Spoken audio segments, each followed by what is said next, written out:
Hi, I'm Tony, this is Slack. Hi. Welcome to Smog Vlog. Today we're going to be talking about temp control.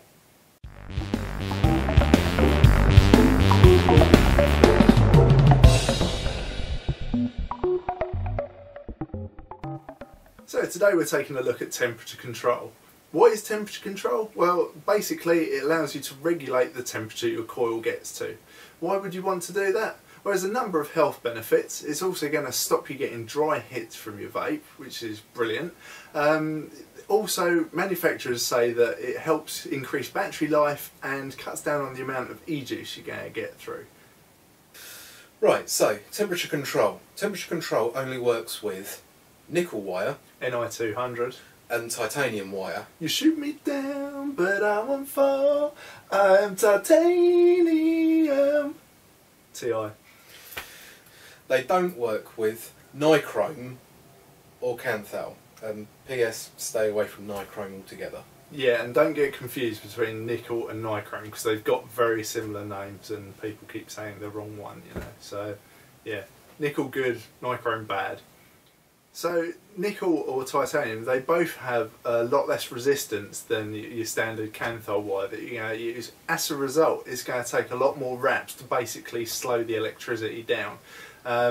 If you were building a sort of 1.5 ohm, which is typically the mark of a temperature control coil, they're really sort of low sub-ohm coils. If you were building something like that or on canthal, you know, you might only have, say, 4 raps, you know, in this little micro coil. Whereas to get the same sort of 0.15 resistance with nickel, you're going to be doing maybe up to 12 raps, you know, up to 3 times as many. So it's quite difficult to work with. As a material as well, it's tough to physically work with. And you've not only got the space sort of constraints to consider, but it's the actual working with it is pretty tough. So unless you're a seasoned pro, you're probably not going to want to start working on nickel coils. So yeah, just to clarify, by tough to work with, I don't mean physically tough to bend. We're talking it's quite soft and sort of malleable sort of wire, you know. So it's quite difficult to sort of not mess it up when you're sort of building the coils. And also when you're screwing down the posts, it's quite easy to just break the wire. So it's difficult, not tough. I probably used a bad word there. Fuck. So how does it work? Right, it's got to have some sort of thermometer or thermostat inside the device that measures the temperature, right? Wrong. It's all about resistance, baby. So resistance is far from futile here. As you power up and use your device, it's the coils that heat up and vaporise your e-juice. But as the coil heats up, the resistance in the coil also goes up. Nickel and titanium have a very linear relationship between heat and resistance. As the heat goes up, so does the resistance. Now, we've been able to monitor resistance in devices for ages. Yeah, we have. I mean, they've been a readout on displays for quite a long time. Nickel and titanium have a very linear relationship between heat and resistance. As the heat goes up, the resistance goes up. So, using that information, we can actually work out how hot we are. Yeah, it's anything with an OLED screen has had a resistance measurement on it for absolutely ages, but instead of it just being a readout, we're now seeing that it is actually working with temp control to maintain temperature. Using this method of measuring the resistance change is surprisingly accurate. You're talking about 5.5 degrees centigrade or 10 degrees Fahrenheit is the level of accuracy, which is pretty impressive. This is why it has to be the nickel wire with the linear relationship as opposed to something like canthal, which is not the same. So what happens when you reach the temperature you've set on the device is going to vary from device to device. So some are going to just sort of regulate the amount of power delivered to keep you within that temperature range. Other devices are just going to kill the power dead until the heat drops and then whack it back up. You know, it's just sort of manufacturer specific. More modern ones tend to sort of regulate the power a bit. Either way, it stops your coil from getting too hot. One of the main advantages to temperature control is to prevent you from getting a dry hit. Now if you were to get a dry hit with a normal coil, the temperature ramps up massively. This increase in heat is sort of twofold really. First off, you've got less sort of transfer of heat into your e-juice. So if you think about a car radiator being empty, you know, there's nowhere for that heat to go, and so the heat's going to ramp up quickly. And next off, as there's less or no e-juice there being evaporated, you're not going to have the same level of evaporative cooling. Even if it is minimal, there is definitely going to be some there. To explain evaporative cooling in its most basic terms, basically as a liquid is transferred to a gas, that release is going to use up energy and it takes heat with it. Now this may only have a sort of minimal impact on temperature, but without it it's something else you're losing out on, and when you get your dry heat, it's just the temperature's going to ramp up massively. So there's been a number of reports done around health and e-cigarettes. What they found is that under certain heat, carbonyls get released where they're not seen at lower temperatures. So the tests were all done on sort of ego type batteries and sort of fairly high resistance cartomizers around the 2-3 sort of ohm region. Now at low voltage, these carbonyls were hardly present, and carbonyls are things like formaldehyde, glyox, or other stuff like that. Now once the voltage goes up, there's like an exponential increase in this bad stuff. That's where temperature control comes in. They reckon that all of these things are coming about because the wick's dry, and so it's getting super burnt basically. That's what releases these carbonyls. So with temperature control, the aim is to sort of cut that out. If you're interested, I'm going to link up some of the reports out there, because there's been a number of scientists that have sort of done these. You know, there's a report done in Poland, I've seen one from Japan, you know, it's referenced the British health people. So, you know, there's several reports, they're all very similar. One of the downsides with these reports, it mentions they've tested various e-juices on various devices, but they're not naming which e-juices they've used, which I'd like to see. They have named which sort of components within the e-juice that they claim are creating the individual carbonyls that they're monitoring for. So that's good. You can tell whether it's your PG creating it, your VG creating it, you know, stuff like that. But it would be nice to see that, you know, some of the e-juices turned out better. Which ones? What flavours were in it? Why? You know, more information would be good. But yeah, we'll link it up below. You can have a read yourself if it's something that floats your boat. Yeah, temperature control is increasing in popularity. As a result, the price is dropping down, which is really good. It's kind of the new buzz thing for vaping. You know, it's like 4K TV or Bluetooth. Yeah, I mean, it is quite a cool idea, and so understandably, if you're looking at buying a new mod, if you can have like a 200 watt mod that has temperature control optionally, or one that doesn't, you obviously go look at the one that has the facility to do TC, even if you don't end up using it.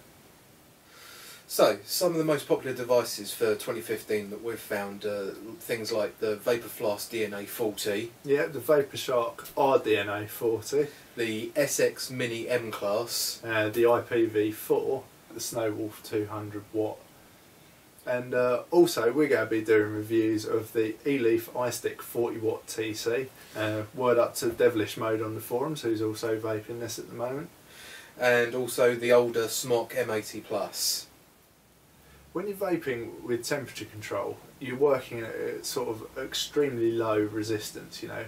The average sort of coils tend to be around the 0.15 sort of mark, so you are into sort of very deep sub-ohm territory.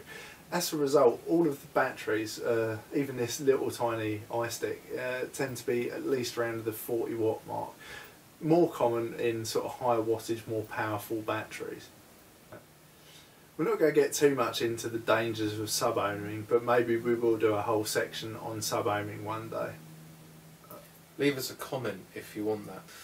Most of the temperature control coils on the market are nickel. Yeah, there's been questions raised about using nickel within sort of vaping.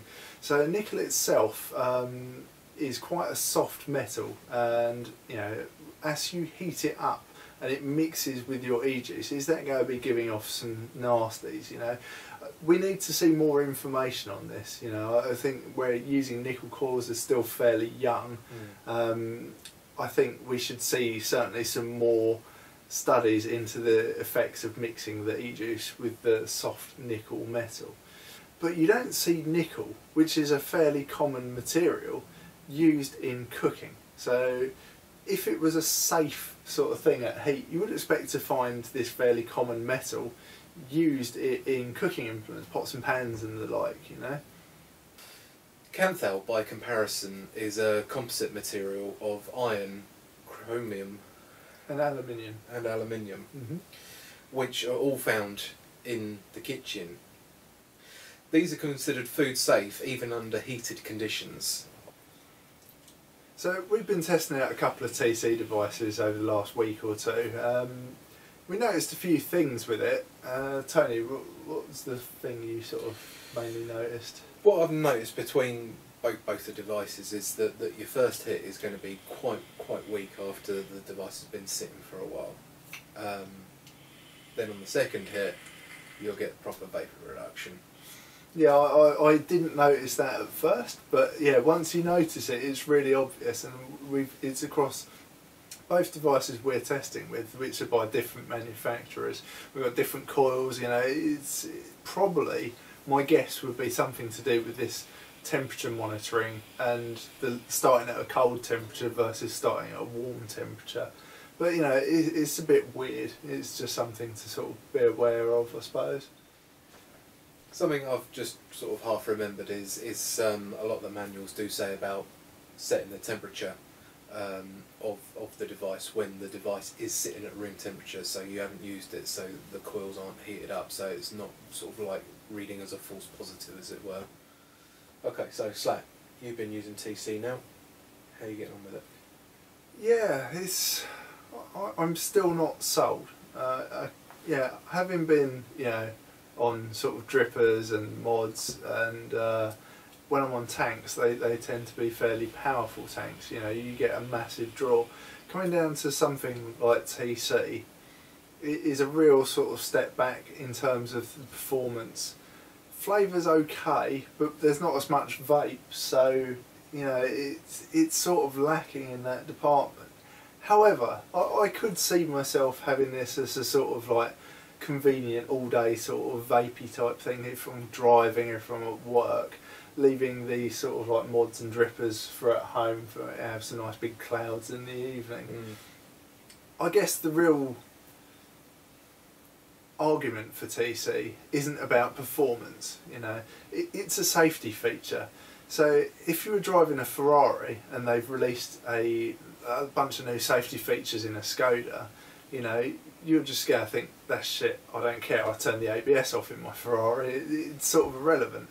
But you know, if you're a smoker or you know driving a Morris Minor, then the step up to all these amazing new safety features in something like this, you know, it is an improvement. So I think as a first device, if you're looking to get out of smoking and get into vaping, you know, I think TC is going to be good for you there. But for someone who's been vaping for a long time and is now into sort of, not exactly cloud chasing, but more that sort of ballpark, you know, it's a bit of a step down. How have you found it in terms of performance? So far with the devices we've been using, got to say I'm not a fan at the minute, but we'll change that. We're going to try out a couple of new devices that are coming. Hopefully it will change. At the minute though, although TC, as Slack said, is more of a feature for being better for us, similarly to how moving on to vaping was better for us than smoking. I don't know. Well, that's a bit of a double-edged sword. Until we understand the impact of e-juice mixing with nickel, you know, because it's early days in vaping, yeah, really. So until we have long-term evidence of what happens, until tests are done, we don't know that it really is better for us. We understand the argument about the dry hits and creating all these carbonyls. Yeah. So, you know, they've taken a step to remove that, which is good. But is it a good step? I mean, it could be bullshit. The reaction with nickel could just be internet mumbo jumbo, you know, because that happens. So, then your double-edged sword becomes a triple-edged sword, because vaping in general hasn't been tested as fully, as we've said before, as smoking has, and now it just keeps morphing into something else new, like temperature control, has now come along, and no studies have been done on that, so everything just keeps getting pushed back and pushed back, and nothing actually gets tested fully to everyone's satisfactory conclusion. So that concludes our vlog on temperature control. Thanks for taking the time to watch. We're going to link you up with any of the reports and various good bits that we found in the notes section below. If you found this information useful, please like and subscribe and share our channel. If you've got any comments, if you think we've done something wrong, could have done something better, let us know below. Our next few review videos are going to be about temperature control devices, so be sure to check them out. Now enjoy the best bit.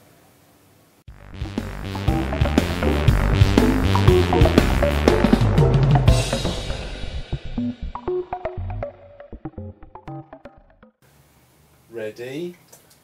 No.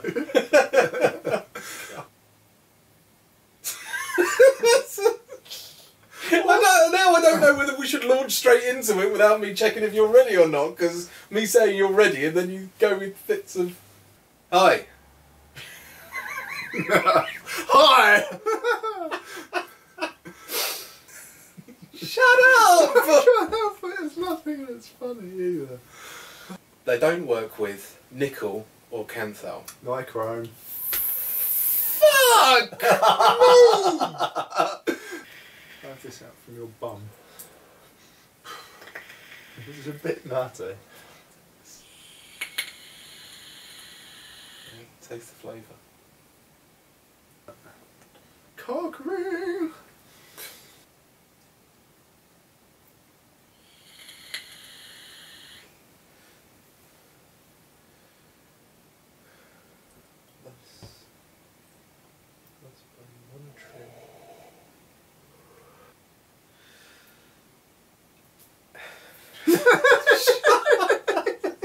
Shit.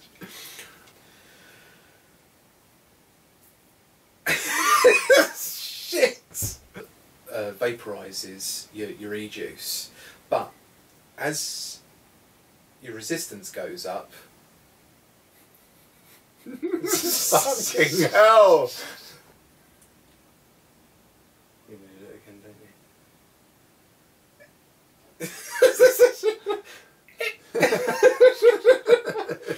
Yes. In a word. It's cool. Do it. What? Okay. Well, in that case, I'm going to get one of them up.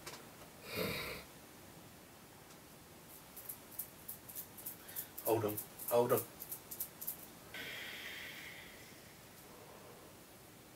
Did you do this or not? I'll just cut it. I'll just fucking cut it. I'm going to be Cut laughing during it. Sorry. Fine. I don't care. Scared herself with her tail. Oh, you smell. You smell. You smell. Does she smell You smell like like food? Smells like a dog. Yeah, rather than ramping up massively. Ramping up. Otherwise, thanks for watching Smog Vlog.